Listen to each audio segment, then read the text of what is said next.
et à toutes, heureux de vous retrouver à Psy à la maison. Aujourd'hui, nous allons voir la névrose traumatique, un état de stress post-traumatique surgit uniquement en situation de guerre, de catastrophe naturelle ou d'attentat, puisque c'est ce que nous allons voir aujourd'hui.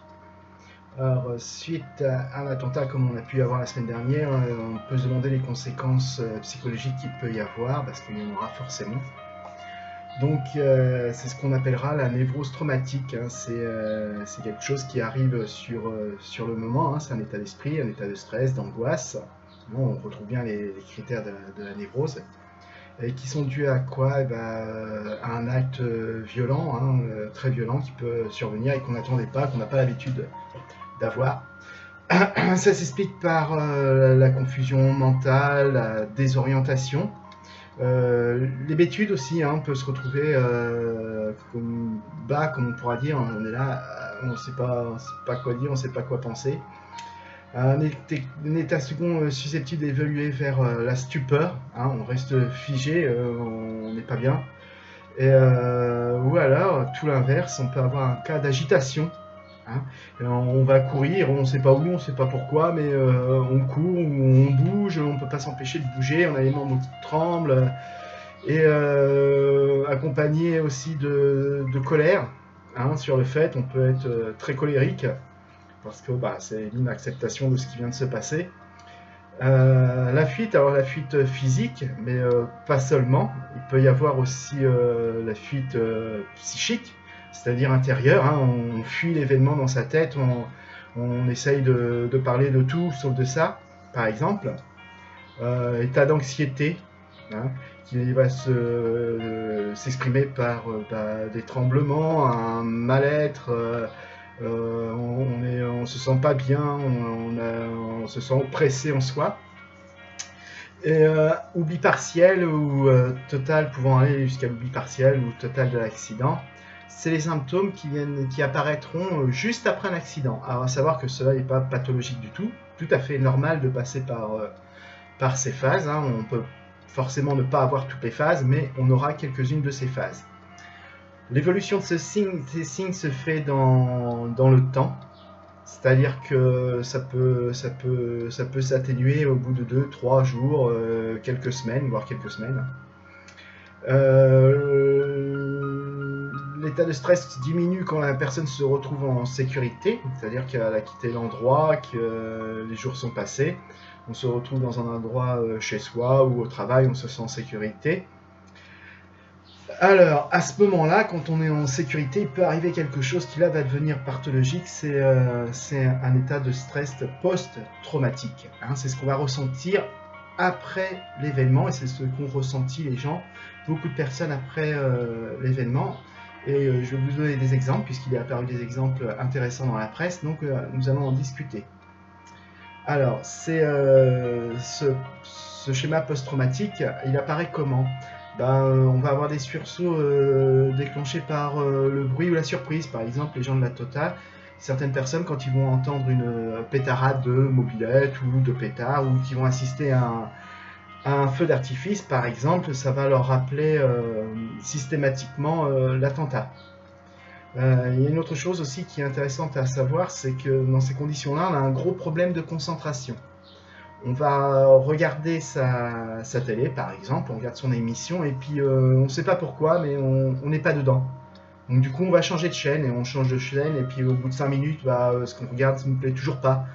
Et on va zapper, on va changer, et on ne sait pas pourquoi, mais c'est plus fort que nous, on n'arrive pas à suivre quelque chose du début jusqu'à la fin.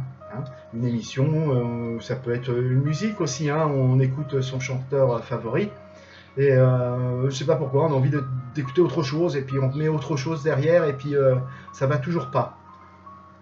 Donc ça c'est le problème de concentration. On le retrouvera aussi au niveau du travail. La personne va être sur son ordinateur, elle a l'habitude de travailler avec son ordinateur, et sans comprendre pourquoi, on n'arrive pas à travailler, on n'avance pas, on a l'impression de mal travailler, mal faire, on n'est pas dedans. Il peut y avoir aussi des souvenirs permanents qui reviennent et qui angoissent la personne.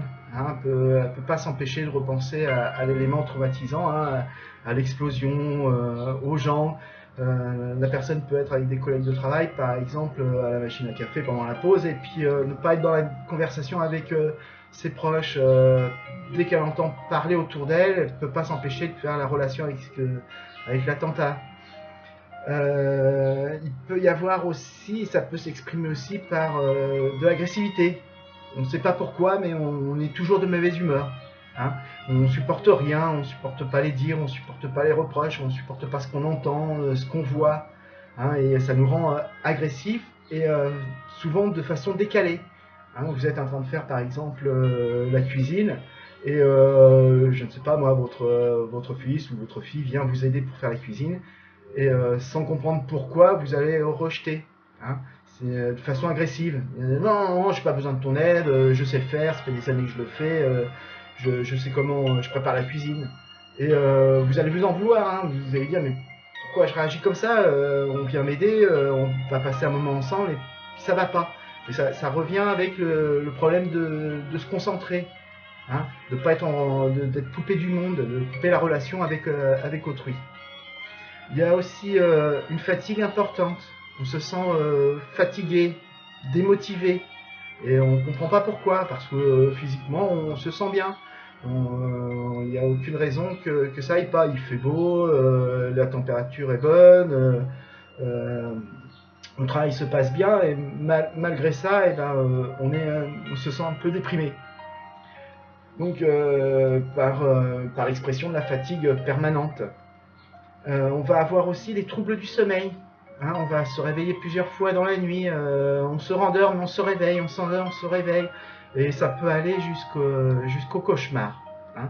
Les cauchemars importants, on revit systématiquement l'instant traumatisant. Dans le cas des attentats de Bruxelles, ça va être les visions des gens qu'on a pu voir en sortant du hall de l'aéroport. Ça peut être des visions ou aussi ça peut être aussi des odeurs qu'on canalise mal, qui nous rappellent systématiquement l'horrible chose auquel on a été confronté.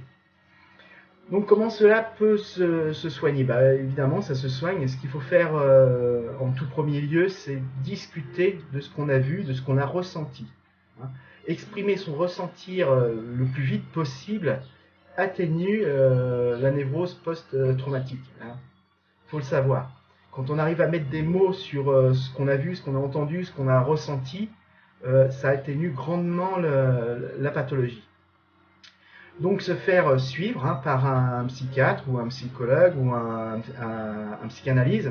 Alors, toujours dans la même démarche, hein, un psychiatre dans un premier temps, si on tombe au niveau de la déprime, on ira évidemment voir un psychiatre pour qu'il puisse nous donner des antidépresseurs, hein, parce qu'on peut aller jusqu'à la déprime, hein, une grave déprime même, puisqu'on a un manque de tout, un manque de relationnel, un manque de sommeil, un état physique de stress, de fatigue, de somnolence, de manque de concentration.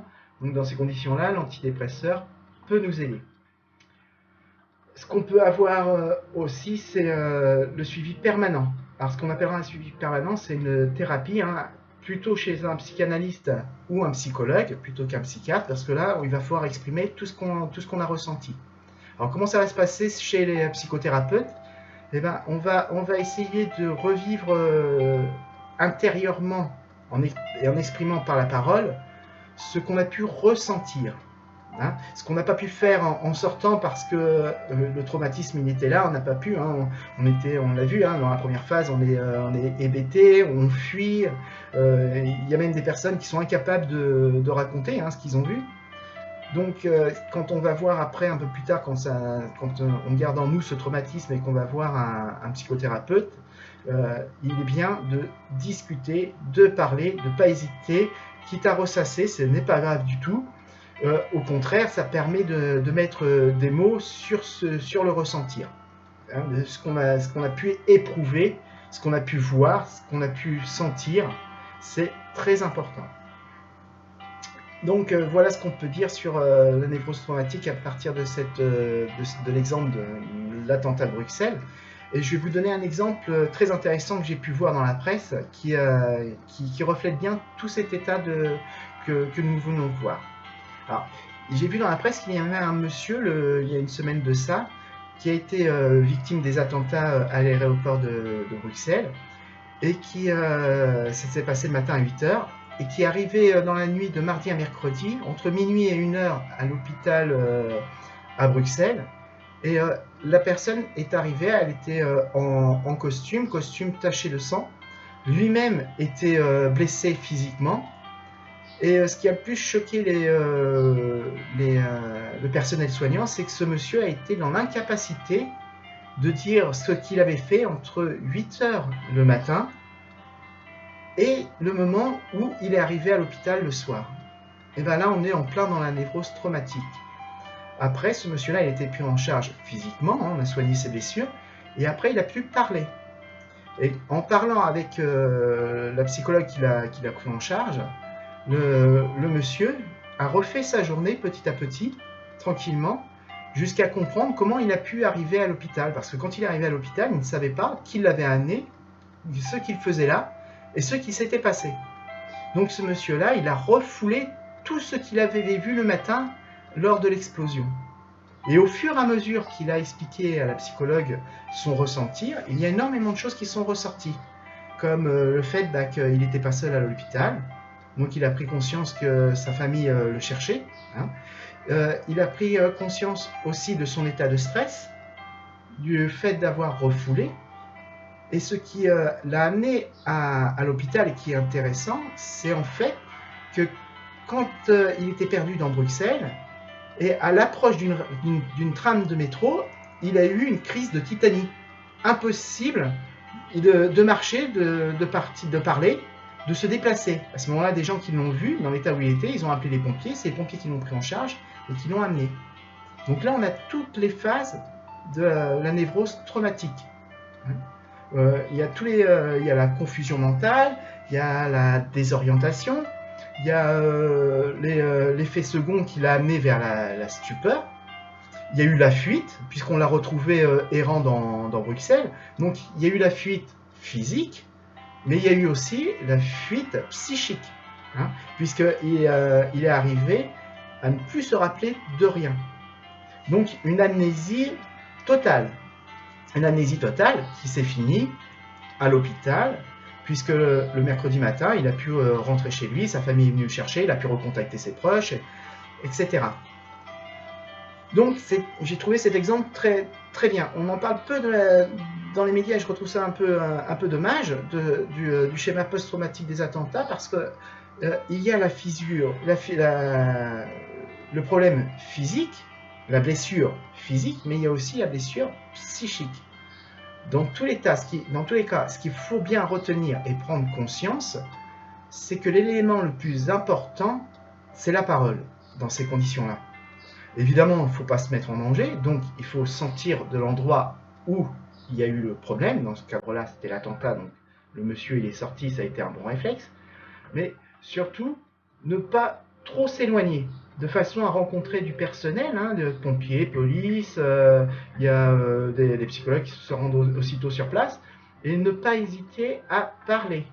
Ou si vous n'arrivez pas à parler, au moins entendre les mots qui vous seront dits, parce que les personnes qui vont intervenir dans ces moments-là sont formées à ça, il faut le savoir. Ils vont vous faire parler. Alors, ils vont vous faire parler en vous disant pas, mais qu'est-ce que vous avez vu, qu'est-ce que tu as fait? Non, pas du tout. Ils vont vous faire parler en essayant de savoir qui vous êtes, votre âge, votre prénom, savoir, pour pouvoir juger si vous êtes dans l'amnésie ou pas, si vous êtes dans un traumatisme profond ou pas. Une fois qu'on sait le nom de la personne, comment elle va physiquement, on regarde s'il n'y a pas de blessure grave, etc. À ce moment-là, on va discuter avec la personne afin qu'elle puisse parler d'elle-même. On va lui demander par exemple, ah bon, et vous étiez où à l'aéroport quand ça s'est passé? Vous vous rappelez à quelle heure que c'était? Est-ce que vous étiez avec de la famille? Vous étiez seul? Vous alliez où? Aussi, ouais, on va alterner pour baisser le traumatisme, d'accord? On va pas lui dire, mais vous avez vu la bombe, vous avez senti les odeurs, vous avez vu du sang, non, pas du tout. c'est la personne, elle, qui va vous dire bah, j'étais à côté du quai d'embarquement, par exemple, hein, la zone d'embarquement, et j'ai entendu du bruit, je n'ai pas su quoi faire, j'ai paniqué, je me suis enfui. Alors, faut savoir aussi qu'il y a une notion de culpabilité qui vient après. Ça aussi, c'est tout à fait normal de se sentir coupable. Voilà. Donc, vous voyez bien le traumatisme psychique de la personne, et je pense que vous avez pu comprendre par cet exemple ce que c'est qu'une névrose traumatique qu'on l'on peut rencontrer. Bon, évidemment, là, on parle de l'attentat parce que c'était Bruxelles, mais on peut le rencontrer dans d'autres circonstances. Par exemple, lors d'un accident grave, lors d'une altercation violente avec une personne, une agression, lorsqu'il y a une agression physique. Mais pas seulement. On peut être aussi témoin d'une agression physique. Et on peut aussi avoir une névrose traumatique suite à la vision de ce qu'on a vu. D'accord ? Je vous remercie de votre écoute. J'espère que ça vous a apporté des choses intéressantes. Je pense que c'était important de le faire maintenant. La semaine prochaine, nous aborderons notre dernière névrose. Je vous dis pas laquelle que c'est. Vous vous renseignez sur Internet, vous verrez. Celle dont on n'a pas parlé, bah, c'est celle qu'on parlera la semaine prochaine. Je redis encore une fois tout mon respect pour les personnes qui ont été atteintes par l'attentat à Bruxelles. On lâche rien. Rappelez-vous bien, on peut comprendre, mais on n'excuse pas pour autant. Merci bien.